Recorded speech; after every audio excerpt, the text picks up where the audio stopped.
What's the most predatory industry that no one talks about? After working as a dentist for 10 years, I've learned that some of us actually cause our patients more harm than good. And we do this on purpose. Because the more times you come into the dentist's office, the more money we make. And so, some of us turn the process of teeth whitening, which is a lot easier than most realize, into something long, costly and painful, purely for our own financial gain. We do this because we know that people are so desperate for whiter teeth they will pay thousands for it, simply because teeth are the most important part of your face. Look up missing tooth eyebrow guy if you don't believe me. The best example of scam artistry in this industry is actually my last patient. He had teenage breakout acne all over his face, a bowl cut, and was really insecure about his messed up teeth. Naturally, his previous dentist saw him as a gold mine, and milked his family for over $2,500 for practically no results. He came into my office more desperate than ever, especially because he was recently asked out as a dare by the popular girl in school. And after he said yes, she laughed in his face and said she would never go out with someone who had mac and cheese molars. He said coming to me was his final attempt at whitening his teeth so he could finally look normal, and I was really determined to help him. The only problem was, his teeth were super yellow and his mouth smelled so awful it made me gag. I asked him how his teeth were like that in the first place, and he said he wasn't sure, but his previous dentist told him it was genetics and there wasn't much they could do. I practically fell out of my seat, because I realized he had fallen for the single biggest lie in the industry. While yes,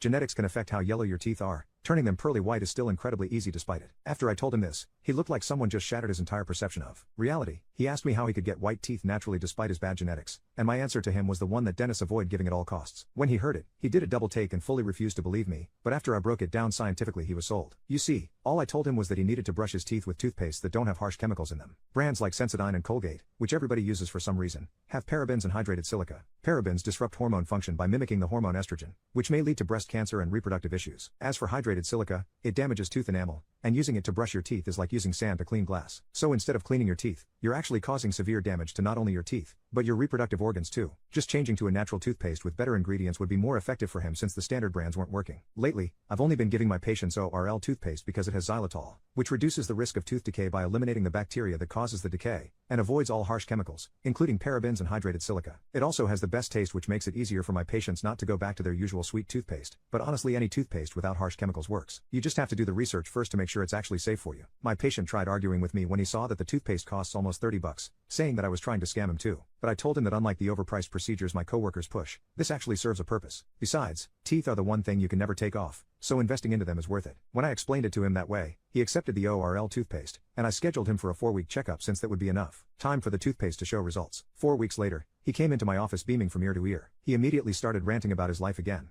and as soon as he started speaking, I could see, and smell, the difference. This past month, people stopped bullying him about being asked out on a dare, and nobody called him mac and cheese molars since his teeth weren't yellow anymore. Now, he was more confident with his appearance, so he had the courage to make friends and has been going out a lot more. Mind you, he hadn't groomed himself at all and still had acne all over his cheeks and a horrible bowl cut. All he did was fix his teeth and people were all over him. However, there was one thing he was still furious about: the fact he had spent so much time and money on useless treatment, when he could have just been using ORL toothpaste instead. Here is his before and after.